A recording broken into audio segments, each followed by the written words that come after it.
வணக்கம் நண்பர்களே. நான் உங்கள் கார்த்திக். இது உங்கள் I am Karthik voice podcast. வழக்கமா நம்ம சேனல்ல மனித உளவியலை மையமாக கொண்ட உளவியல் காரணிகளை பத்தி ஆராய்ஞ்சு பேசுவோம். ஆனா இன்னைக்கு நான் பேசப்போற விஷயம் ஒரு சாதாரண யூடியூப் வீடியோ பற்றியதோ, இல்ல ஒரு சோசியல் மீடியா ட்ரெண்ட் பற்றியதோ அல்ல. இது நமது சமூகத்தின் எதிர்காலத்தை பற்றியது. நம்ம குழந்தைகளின் மனநலனை பற்றியது. இது நமது மதிப்பீடுகள், நமது கலாச்சாரம், நமது சமூகத்தின் மனப்பான்மை ஆகியவற்றை பற்றியது. சமீபத்துல சமூக ஊடகங்கள்ல பரவலாக பேசப்பட்டு வர கிரிஷ் மற்றும் ஐஸ்வர்யா ரகு தொடர்பான ஒரு காணொளி பல்வேறு விவாதங்களையும் விமர்சனங்களையும் உருவாக்கி இருக்குது. அந்த விவகாரம் குறித்து சட்ட ரீதியான புகார்கள் எல்லாம் அளிக்கப்பட்டதா செய்திகள்ல வந்திருக்குது. அதன் உண்மை நிலை, சட்ட ரீதியான முடிவுகள், குற்றச்சாட்டுகள் நிரூபிக்கப்படுமா என்பதையெல்லாம் நீதிமன்றமும் சம்பந்தப்பட்ட அதிகாரிகளும் தான் தீர்மானிக்கணும்.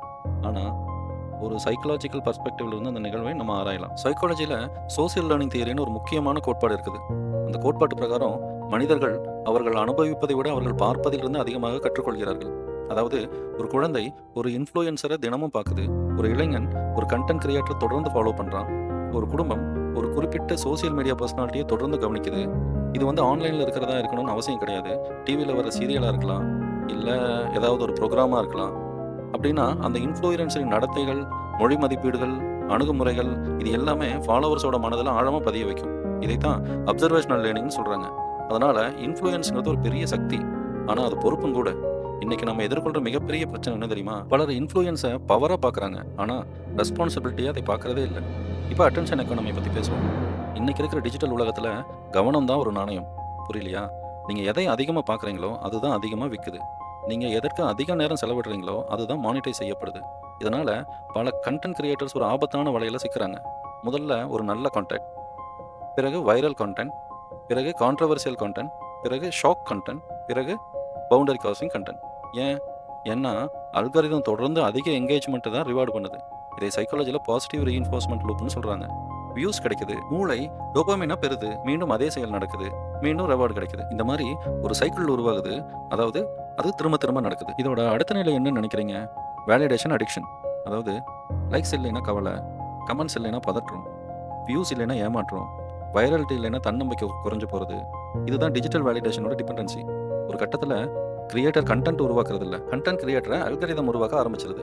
இது ரொம்ப ஆபத்தான சைக்காலஜிக்கல் ட்ராப். இப்போ இன்னொரு முக்கியமான கான்செப்ட், ஹைப்பர் நார்மலைசேஷன். முதல்ல அதிர்ச்சியாக இருந்த ஒன்று பிறகு வேடிக்கையாக தெரியும், பிறகு சாதாரணமாக தெரியும், கடைசியில் அது ஏற்றுக்கொள்ளத்தக்கதாக மாறிடும். இதுதான் ஹைப்பர் நார்மலைசேஷன். ஒரு சமூகம் எப்பொழுது வீழ்ச்சி அடையுது தெரியுமா? தவறான விஷயங்களை மக்கள் தவறுன்னு பார்க்காம அதை நம்ம ஏற்றுக்கொள்ளத்தக்க ஒரு மனநிலைக்கு போகிறது தான். இது ரொம்ப மிகப்பெரிய ஆபத்தான ஒரு விஷயம். நான் மறுபடியும் சொல்கிறேன், இது ஆன்லைனில் வர கண்டென்ட்டுகளுக்கு மட்டுமே அப்ளிகபிள் கிடையாது. தொலைக்காட்சியில் வர நிகழ்ச்சிகள், அப்புறம் நம்ம நேரில் நம்ம சமூகத்தில் நம்ம கூட இருக்கிற மக்கள் அவங்களோட பிஹேவியர் இது எல்லாத்துக்குமே இது அப்ளிகபிள் தான். இதோட தொடர்பு இருக்கிற மற்றொரு உளவியல் விளைவு டீசென்சிட்டைசேஷன் எஃபெக்ட். மனித மூளை ஒரு விஷயத்தை முதல் முறையாக பார்க்கும்போது அதற்கு ஒரு வலுவான உணர்ச்சி எதிர்வினையை கொடுக்கும். உதாரணத்துக்கு ஒரு அதிர்ச்சியான சம்பவமோ, ஒழுக்கத்துக்கு எதிரான ஒரு கருத்தோ, அல்லது சமூகத்தில் ஏற்றுக்கொள்ள முடியாத ஒரு செயலோ நம்ம கண் முன்னாடி வந்தால் முதல்ல நமக்கு அதிர்ச்சி ஏற்படும். ஆனால் அதே விஷயத்தை மீண்டும் மீண்டும் தொடர்ந்து பார்க்க ஆரம்பித்தா அந்த அதிர்ச்சி மெதுவாக குறைய ஆரம்பிக்கும். போர்க்காலங்களில் நீங்கள் பார்க்கலாம், ஆரம்பத்தில் இவ்வளவு மனிதர்கள் இறந்தார்கள் அப்படிங்கிறது நமக்கு ரொம்ப அதிர்ச்சிகரமான விஷயமா இருக்கும். போக போக இன்னைக்கு எவ்வளோ பேர் செத்தாங்க அப்படின்னு நம்ம நியூஸ் பேப்பர் பார்த்து படிக்க ஆரம்பிச்சிருவோம். சைக்காலஜியில் இதைத்தான் டீசென்சிட்டைசேஷன் எஃபெக்ட்னு சொல்கிறாங்க. முதல்ல இது ஏன்ன இப்படி பேசுகிறாங்க அப்படின்னு அதிர்ச்சியாக இருக்கும். கொஞ்ச நாள் கழிச்சு சரி விடுங்க, ஜோக்காக சொல்லியிருப்பாங்க அப்படின்னு சிரிக்க ஆரம்பிப்போம். அதுக்கப்புறம் இது இப்போ சாதாரணம் தானே அப்படின்னு ரொம்ப அலட்சியமாக எடுத்துக்கொள்ள ஆரம்பிப்போம். கடைசியில் இதில் என்ன தவறு அப்படிங்கிற நிலைமைக்கு நம்ம அதை ஏற்றுக்கொள்ள ஆரம்பிச்சிருவோம். இதுதான் ரொம்ப ஆபத்தான கட்டம். ஏன்னா அந்த நேரத்தில் நம்மளுடைய மதிப்பீடுகள் மாற ஆரம்பிச்சிருக்கும். தவறு தவறாக தெரியாமல் போகும், வரம்பு வரம்பாக தெரியாமல் போகும். ஒரு சமூகத்தில் அதிகமான மக்கள் இப்படிப்பட்ட மனநிலைக்கு வந்துட்டாங்கன்னா அந்த சமூகத்தின் ஒழுக்க வரம்புகள் மெதுவாக மாற ஆரம்பிக்கும். அதனால தான் உளவியலாளர்கள் தொடர்ந்து ஒரு விஷயத்தை பார்க்குறோம் என்பதற்காக அது சரியாகி விடாது அப்படின்னு எச்சரிக்கிறாங்க. Repeated exposure does not create truth, it creates familiarity. அதாவது ஒரு விஷயம் அடிக்கடி நம்முடைய கண்களுக்கு முன்னால் வந்து கொண்டே இருந்தால் அது உண்மையானதாகவோ சரியானதாகவோ மாறாது. ஆனால் அது நமக்கு பழக்கமாயிரும். அந்த பழக்கம் தான் பின்னாடி நம்மளோட சிந்தனை முறையையும் சமூகத்தின் மதிப்பீடுகளையும் மாற்ற ஆரம்பிக்கும். இப்போ அடுத்ததாக மாரல் டிஸ்என்கேஜ்மெண்ட் தியரி பற்றி பேசலாம். மாரல் டிஸ்என்கேஜ்மெண்ட் தியரி பற்றி பேசும்போது அது நம்ம இதுக்கு முன்னாடி பார்த்த டீசென்சிட்டைசேஷன் எஃபெக்ட் மாதிரியே உங்களுக்கு தோணும். ஆனால் ரெண்டுக்கும் பெரிய வித்தியாசம் இருக்குது. டீசென்சிட்டைசேஷன்னா என்னென்னா, ஒரு விஷயத்தை திரும்ப திரும்ப பார்க்கும்போது அதற்கான உணர்ச்சி எதிர்வினை குறைஞ்சு போகிறது. ஆனால் மாரல் டிஸ்என்கேஜ்மெண்ட் அப்படிங்கிறது அதை விட ரொம்ப ஆழமான விஷயம். இங்கே மாறுவது நம்முடைய அறச்சிந்தனை, அதாவது மாரல் திங்கிங். ஒரு மனிதன் ஒரு விஷயம் தவறு என்று தெரிந்திருந்தும் அதை மனதிற்குள் நியாயப்படுத்த ஆரம்பிக்கிறான். உதாரணத்துக்கு ஒருத்தர் போய் சொல்கிறாரு, அவருக்கு அது தெரியும் அது பொய்ன்னு. ஆனா அவர் என்ன சொல்லுவாரு, எல்லாரும் தான் பொய் சொல்றாங்க. நான் மட்டும் சொல்லலையே. இதுல பெரிய தவறு ஒண்ணும் கிடையாது. அந்த சூழ்நிலை அப்படி இருந்தது அப்படின்னு சொல்லுவாரு. அதாவது தவறை தவறாக பார்க்காமல் அதை நியாயப்படுத்த அவர் ஆரம்பிப்பாரு. இதைத்தான் நம்ம மோரல் டிஸ்என்கேஜ்மெண்ட்னு சொல்றோம். ஒரு காலத்துல மக்கள் இது தவறுன்னு சொன்ன விஷயத்த இன்னைக்கு இதுல என்ன தவறு இருக்குது அப்படின்னு கேட்க ஆரம்பிச்சா அங்க மோரல் டிஸ்என்கேஜ்மெண்ட் வேலை செய்ய ஆரம்பிச்சிருச்சுன்னு அர்த்தம். குடிக்கிறது, லஞ்சம் வாங்குறது இது எல்லாத்தையும் கூட இதில் நீங்க ஒப்பிட்டு பார்த்துக்கலாம். இதே சோசியல் மீடியா உலகத்தோட ஒப்பிட்டு பார்த்தோம்னா ஒரு கண்டென்ட்டை பார்த்து மக்கள் முதலில் அதிர்ச்சி அடைகிறாங்க. இது டீசென்சிட்டைசேஷனோட ஆரம்ப நிலை. ஆனா சில காலம் கழித்து இது வெறும் ஜோக்கு தானே, கண்டென்ட்டுக்காக பண்றாங்க, வியூஸுக்காக தான், இதுல என்ன தவறு இருக்கு அப்படின்னு மக்கள் அந்த நடத்தையை நியாயப்படுத்த ஆரம்பிச்சாங்கன்னா அது மோரல் டிஸ்என்கேஜ்மெண்ட். அதாவது டீசென்சிட்டைசேஷன் நம்முடைய உணர்ச்சியை மாத்துது, மோரல் டிஸ்என்கேஜ்மெண்ட் நம்முடைய மனசாட்சியே மாற்ற ஆரம்பிக்குது.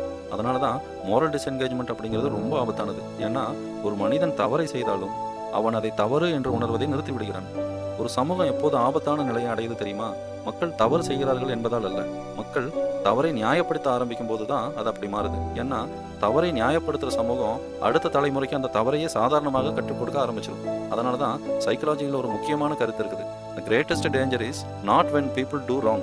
The greatest danger is when people stop recognizing it as a wrong thing. தமிழில் சொன்னோம்னா தவறு நடப்பது ஆபத்தானதல்ல, தவறை தவறாக பார்க்காத நிலையில் தான் மிகப்பெரிய ஆபத்து இருக்குது அப்படின்னு. இப்போ குழந்தைகளை பற்றி பேசலாம்.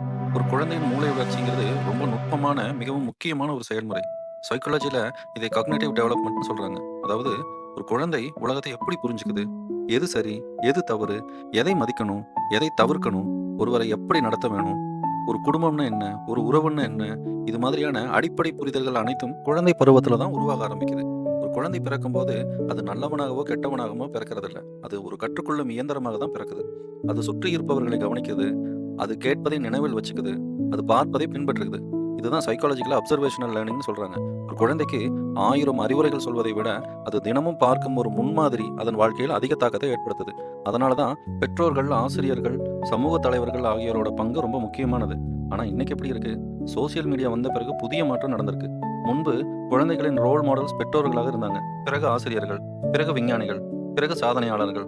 ஆனா இன்னைக்கு பல குழந்தைகளுக்கும் இளைஞர்களுக்கும் சோசியல் மீடியா இன்ஃப்ளூயன்ஸ் தான் ரோல் மாடலா இருக்கிறாங்க.